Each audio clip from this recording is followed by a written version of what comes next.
Hola, hola, bienvenidos a Piglet. Esos dos videos que hice, testimoniales de mi historia, podría haber hablado del tema mucho más, pero no es la idea, porque quiero hablar de otros temas. También, por ejemplo, pensé en hacer un video que podría hacerlo a futuro sobre la vida de la literatura en Chile, porque conocí a novelistas, a novelistas que no son tan conocidos, muy buenos, otros, o sea, los poetas, eso es un mundo que yo viví y conocí, entonces es interesante. Ahora, ellos mismos me dijeron en un momento determinado, ¿por qué tú no escribes?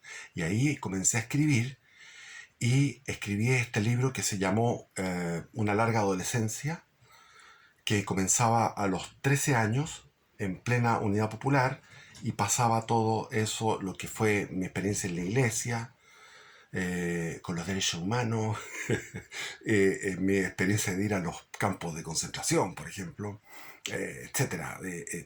Las experiencias políticas cuando estuve preso, después cuando me hice comunista, y mis viajes, los viajes. Entonces era un libro de 600 páginas y lo presenté al fondo del libro el año 2000 y salió premiado y gané unos millones que fueron muy necesarios porque estaba pasando pellejería.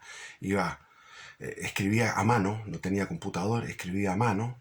Las hojas se me volaban con el viento porque no estaba en una bodega, escribiendo en una bodega que tenía ventilación por arriba, en una leñera, y ahí se volaban las hojas que eran esas hojas de papel roneo, que es un papel oscuro, y escribía y tenía que ir con esas hojas en bicicleta por un barrial en invierno, me acuerdo, lleno de barro, para llegar a la plaza de armas donde había un negocio que tenía esto de ciber, y en el ciber había una niña que me digitaba y yo le pagaba con mis chauchas, y en esa situación recibí el premio del fondo del fondo del libro, gracias a que lo que escribía eran escritos de tipo de izquierda.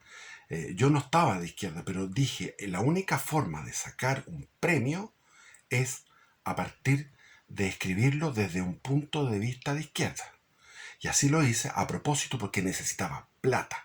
Entonces, como mercenario de la literatura, lo único que quería era un premio. Y me llegó el premio.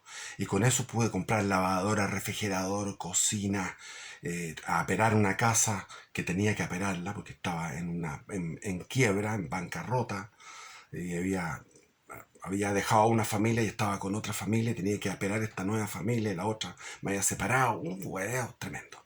Entonces, eh, conocí, estuve en reuniones muchas veces con todos estos literatos que son los novelistas de Chile, Pepe Donoso, Jorge Edwards, Lafourcade, Carlos Franz, Gonzalo Contreras, ¿qué más? Bueno, pero amigos con Gonzalo Contreras, andábamos todo el día juntos, buen engaño.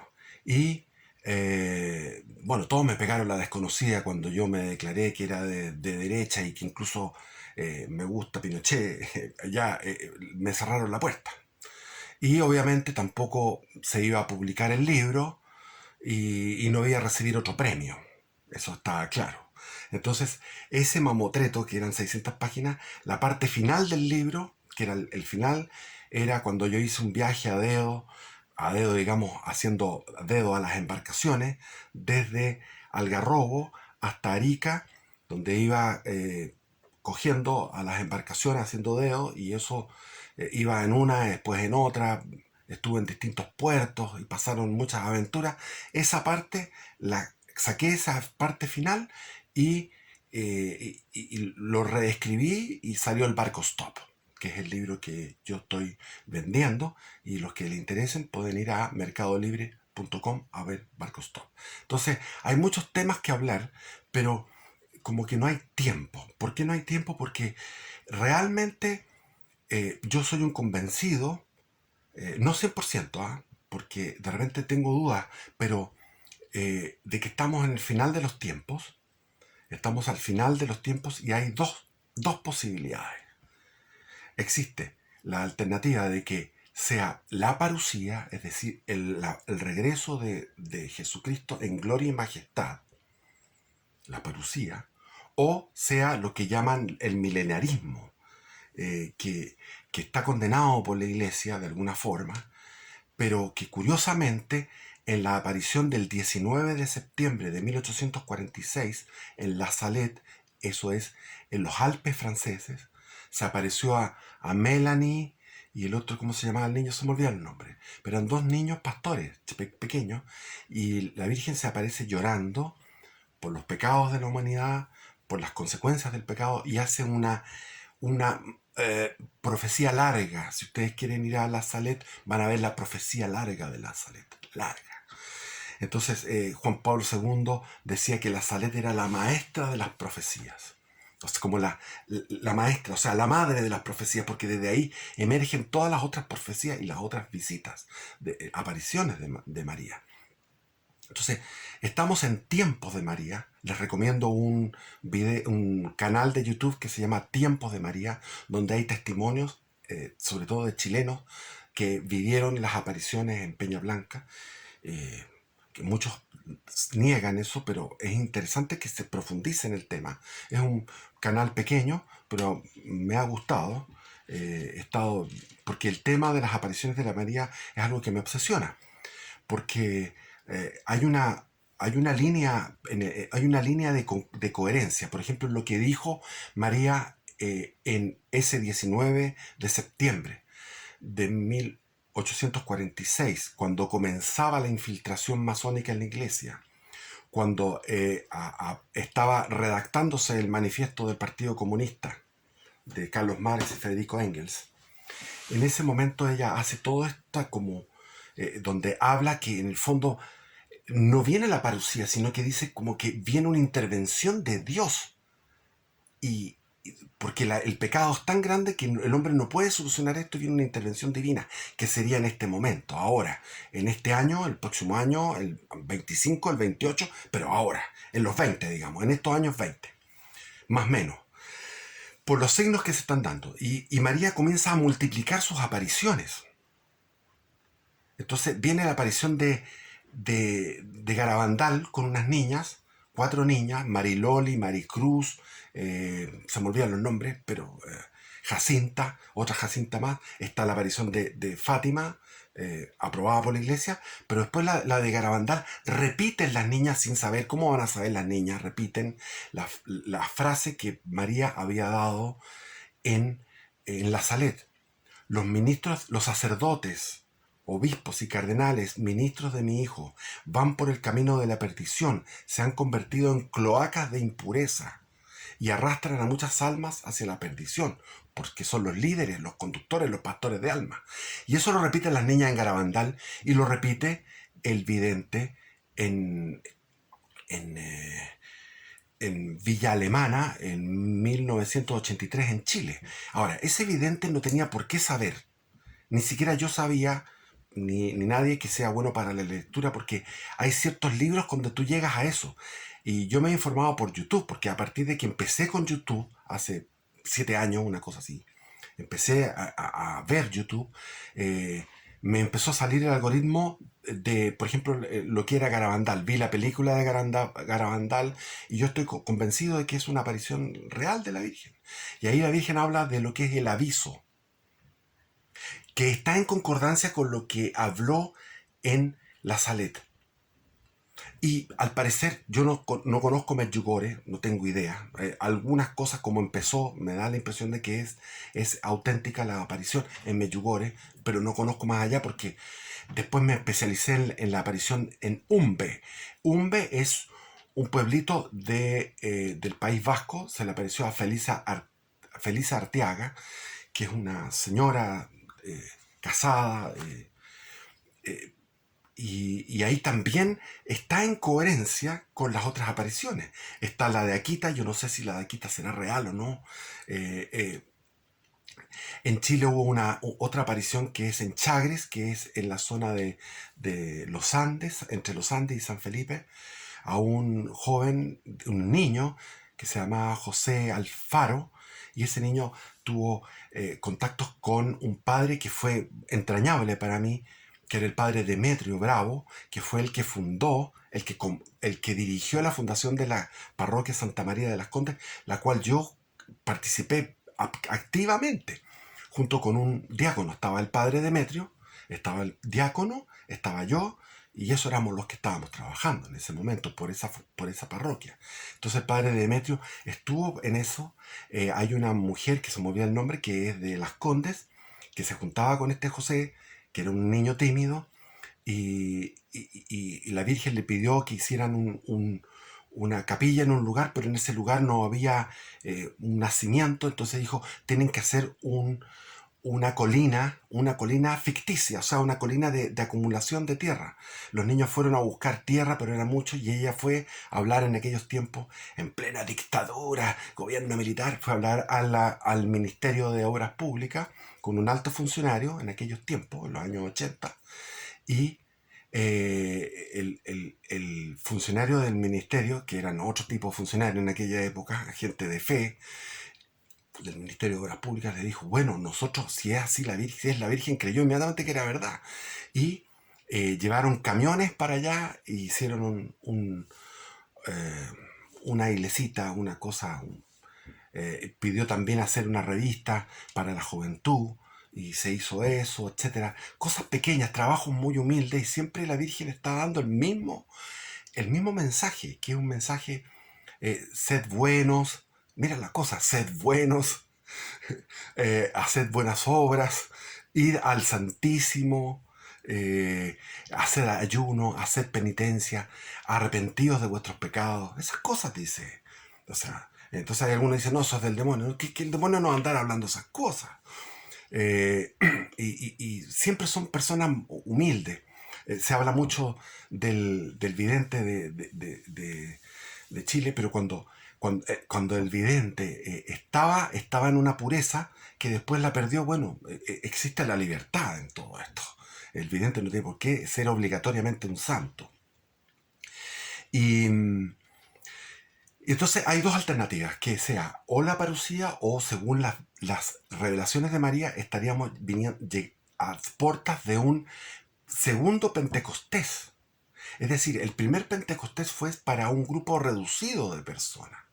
Estaban los 11 apóstoles, estaba María, ahí estamos en 12, estaba María, la mamá, la que era dueña del lugar, que era donde fue la última cena, que era una casa de muy buen nivel económico, espaciosa, y en esa casa la mamá del evangelista Marcos estaba ahí. Estaba el evangelista Marcos, había distintos discípulos que estaban ahí también, y mujeres.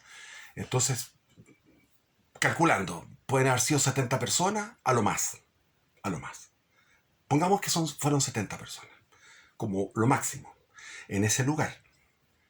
El cenáculo se llama, el cenáculo, donde había sido la última cena, donde Jesús había aparecido a los apóstoles con las puertas cerradas por miedo a la persecución de los judíos. Estaban a puertas cerradas, y Jesús, traspasando las murallas, se apareció y les dijo, aquí están mis llagas.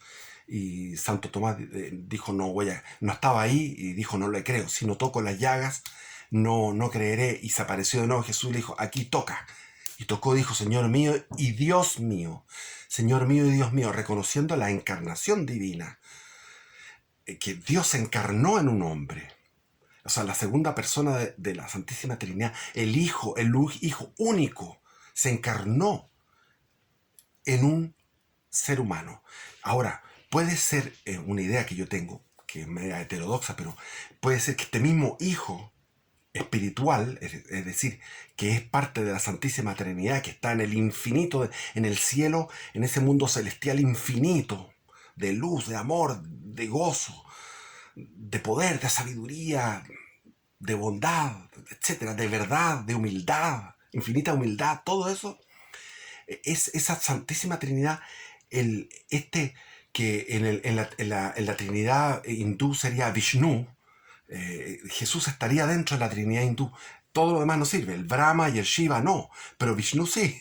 O sea, Jesús sería Vishnu. O sea, el Logos, no Jesús, el Logos. La segunda persona de la Santísima Trinidad sería el Logos. Y ese Logos, que es el por el cual se ha creado todo este universo, que es inmenso, y quizás otros universos o infinitos universos, no sabemos, puede haberse encarnado en otros planetas, en otras realidades, y tener distintas encarnaciones. Y la de Jesús es en este planeta. Bueno, lo dejo como un interrogante. Entonces, el descenso del Espíritu Santo está dicho, descrito en los Hechos de los Apóstoles. Es un libro en los Hechos de los Apóstoles que tienen que leerlo. Es lectura obligatoria. Los 4 evangelios, los Hechos de los Apóstoles, es lo primero. Después vienen las epístolas y después viene el Antiguo Testamento. Ese es el orden que hay que seguir en la lectura. Entonces, fueron 70 personas que recibieron el Espíritu Santo, más o menos. Y ahí se convirtieron, llegaron la gente, porque era la fiesta de Pentecostés. Pentecostés viene de Penta, son 5. Entonces eran 50 días después de la Pascua. 50 días después de la Pascua. Jesús resucitó y estuvo 40 días apareciendo a los apóstoles, incluso en Galilea. Los apóstoles se fueron a Galilea, estaban pescando y no les fue mal. Toda la noche pescando y no pescaron nada. Yo viví eso porque yo fui pescador estacional, lo que es una noche entera sin pescar. Es terrible. Y de repente desde la playa les gritó Jesús, les dijo, Jesús resucitado, les dijo, tiren la red hacia la izquierda. O a la derecha, perdón, sí, a la derecha. Tiraron la red a la derecha y la barca como que se iba a tumbar. O sea, era tanta la cantidad de peces, el milagro ¿cuánto eran? 150 y tantos peces, no me acuerdo. Ahí sale, hay que leer eso. Eso es en el final del Evangelio de Juan, porque el Evangelio de Juan termina 2 veces, porque se le quedó en el tintero al apóstol Juan esta anécdota y la cuenta como una anécdota final. Precioso, una cosa linda.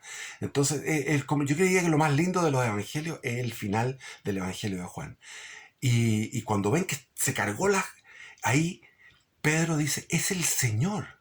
Y estaba trabajando desnudo. Se puso una túnica, se tiró al agua nadando y fue a recibir al Señor y ahí hicieron un asado.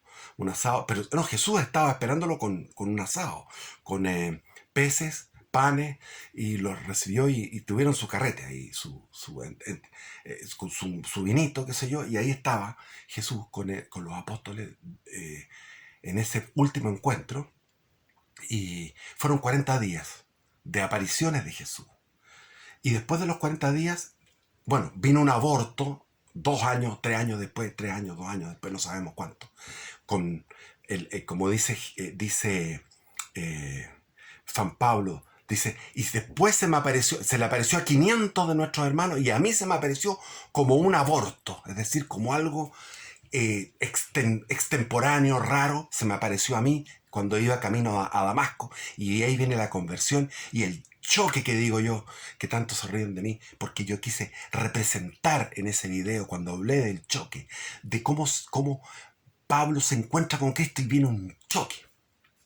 Bueno, pasaron entonces 40 días y Jesús asciende a los cielos. Asciende a los cielos, pero no fue a los cielos, no fue como ascender como un astronauta a la estratosfera, sino que a unos metros, por decirle 100 metros, menos de 100 metros de altura, desapareció de la vista de ellos. ¿Por qué? Porque entró en otra dimensión, porque estamos llenos de dimensiones. Estamos llenos de dimensiones y la dimensión espiritual está aquí. Vivimos en un mundo espiritual y la realidad tangible no es realidad tangible. Para nosotros parece tangible. Vivimos en una especie de mundo virtual, en una matrix. La creación es una matrix. Cuando tú ves lo que es la física cuántica y cómo es lo más pequeño, lo más pequeño, lo más infinitesimalmente pequeño, es impresionante. Pero no nos vamos por eso, sino que vámonos a que Pentecostés fueron alrededor de menos de 10 días después de la ascensión de Cristo en el monte de Betania. frente a Jerusalén. Dice, y los ángeles le dijeron, no sigan mirando, le dijeron, cuando Cristo ascendió, no sigan mirando, porque de esta misma forma va a venir. Es decir, podría llegar Jesús, carne, Jesús hombre, Dios, podría regresar en Betania, Jerusalén, en la parucía. Ahora, y como era Pentecostés, era una fiesta, entonces llegó mucha gente de todos tipos de lugares de la diáspora judía, porque la diáspora judía comenzó mucho antes de la tremenda diáspora que fue cuando se destruyó el templo, cuando Tito, Vespasiano, los dos fueron emperadores de Roma y fueron a pelear a Palestina y fueron masacrando lentamente todas las poblaciones rebeldes. Y después vino la otra insurrección, la de Bar Kokhba, en el 130, en la época de Adriano, que tuvo que mandar a Adriano 6 legiones a Palestina. Entonces hubo 2 grandes guerras en el año 65, 70 y después en el 130. Y de ahí viene la tremenda diáspora. Ahora, estaban los apóstoles hablando distintas lenguas, embriagados del amor, con el corazón extasiado de amor. Y la gente llegó y dijo, estos están curados. Y se levantó el papa, el primer papa, Pedro, y dice, nosotros no estamos borrachos. A esta hora no es para estar borracho. Un poco de humor, humorístico. Pero era como a las 10 de la mañana. No estamos para estar borrachos. Esto es lo que ha pasado, que ustedes aquí, las autoridades mataron a Jesús, lo mandaron, lo crucificaron y él resucitó de los muertos y ha llegado el Espíritu Santo, o sea, les dijo todo. Y en ese día se convirtieron 15.000 de la población flotante, de los que venían de la diáspora judía y de Jerusalén. Jerusalén se calcula que tenía unos 70.000 habitantes, por lo tanto, si eran 15.000, algunos de la diáspora, unos 5.000, por lo menos unos 10.000 judíos se formaron la primera iglesia en Jerusalén. Y después la iglesia se trasladó a Roma, después de la destrucción del templo, porque Jesús advirtió y profetizó la destrucción del templo. Dijo, cuando vean estas señales, huid a los montes. Pero también habló de los fin de los tiempos, huid a los montes. Y es lo que yo he hecho. Yo me vine al campo, me vine acá a huir porque estamos en el fin de los tiempos. Los que puedan hacerlo, háganlo. A mí siempre, yo digo, ¿por qué hay gente que tiene tanta plata en Santiago, en el Barrio Alto, y se quedan ahí, teniendo plata para irse? Pero no, porque no están despiertos. Ahora, lo que dice María en estas apariciones es que vendría un nuevo Pentecostés, pero no para 70 personas, ni para las 10.000 o las 15.000 personas que se convirtieron por imposición de manos, le imponían las manos los apóstoles y le transmitían el Espíritu Santo. Entonces, y la iglesia ha hecho esta transmisión del Espíritu Santo a través del sacramento de la confirmación. Ahora, lo que anuncia María es algo que cuesta creer, pero que Dios en su misericordia intervendría paralizando durante unos cuarto de hora o 20 minutos, un tiempo prudente, un tiempo corto de minutos. Incluso dicen que los aviones se detendrían, todo se detendría. Y Dios ingresaría, el Espíritu Santo entraría a todas las almas y en cada alma le mostraría qué es lo que va, cómo Dios ve, cómo Dios te ve a ti, cómo Dios me ve a mí. Y va a haber sorpresas.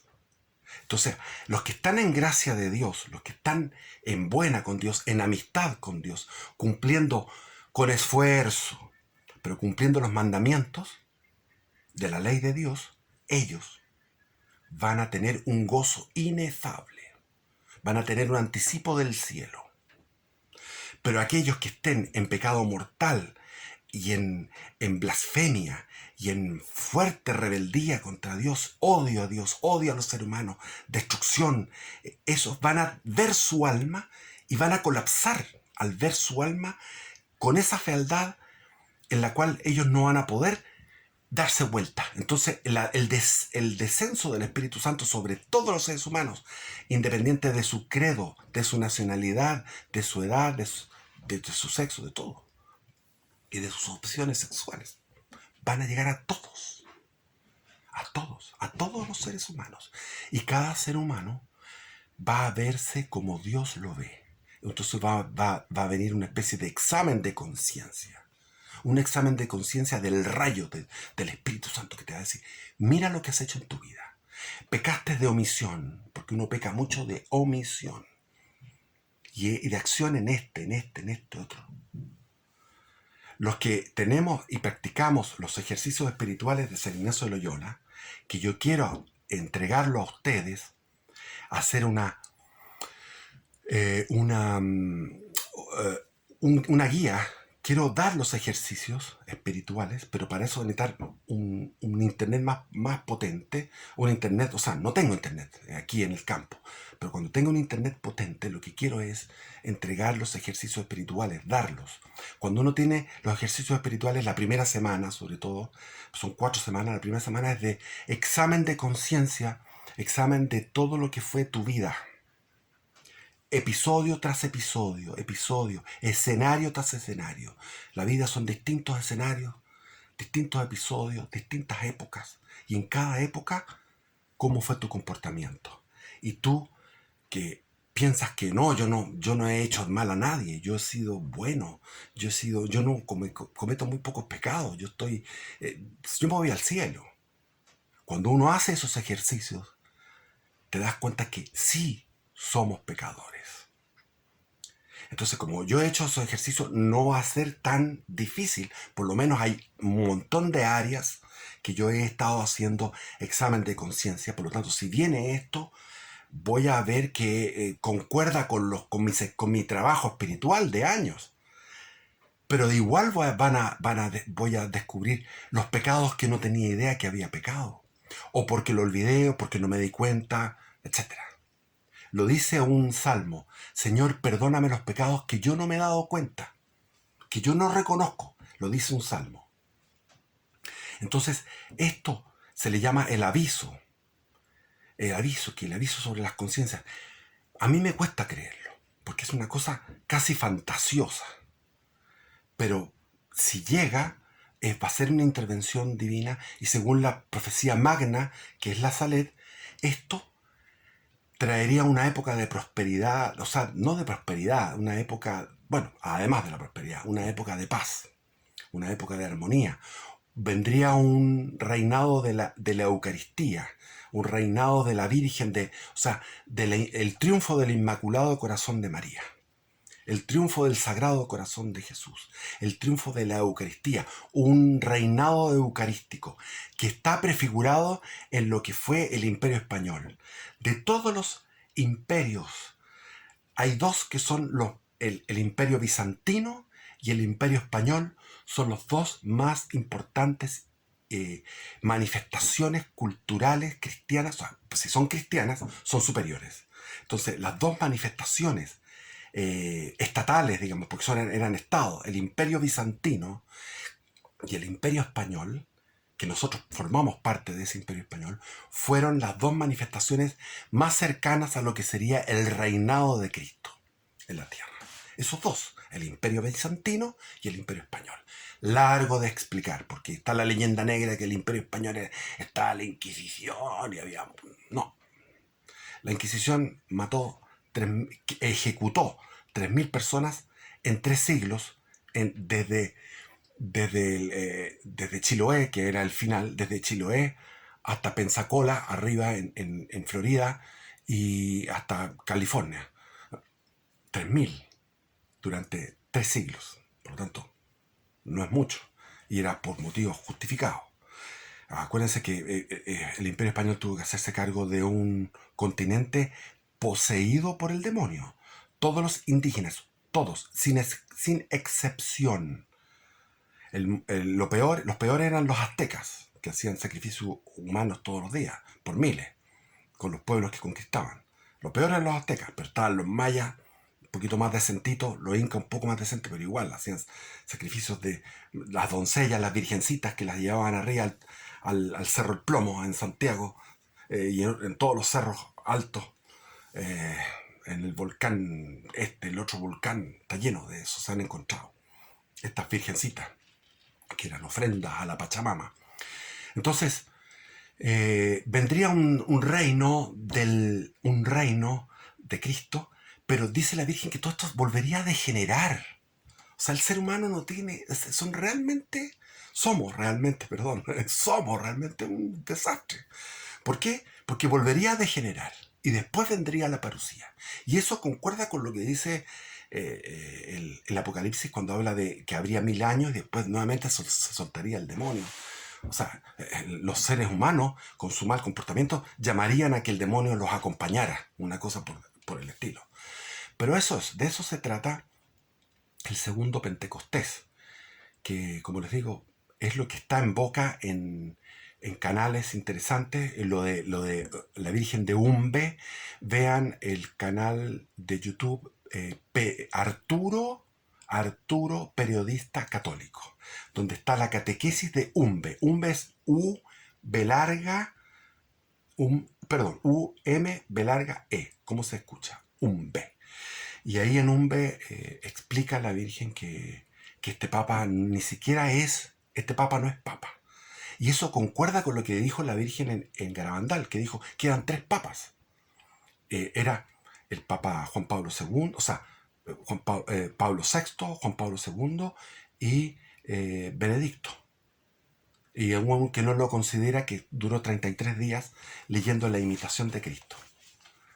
Este librito, La Imitación de Cristo. Estos son los libritos que tengo yo para el de velador. Este se llama Tratado de la verdadera devoción a la Santísima Virgen. Es extraordinario. San Luis María Griñón de Montfort, y este de Tomás de Kempis, La Imitación de Cristo.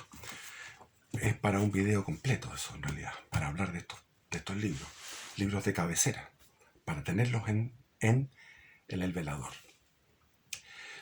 Entonces, ya, siempre la Virgen habla de esto, un rosario diario. Y si uno tiene tiempo, 3 rosarios, o sea, los 150 Ave Marías, que representan los 150 salmos. Así nació el rosario, con los hermanos Lego. Los hermanos Lego no sabían leer. Entonces, en la Edad Media, los que sabían leer recitaban y cantaban los salmos con canto gregoriano en los monasterios. Y los hermanos Lego miraban esto, pero no podían hacerlo porque no sabían leer ni cantar. Entonces, de ellos aprendieron a rezar, o sea, rezaban la oración de María 10 veces. Entonces, los monjes cantaban los 150 salmos durante una semana. Y esos 150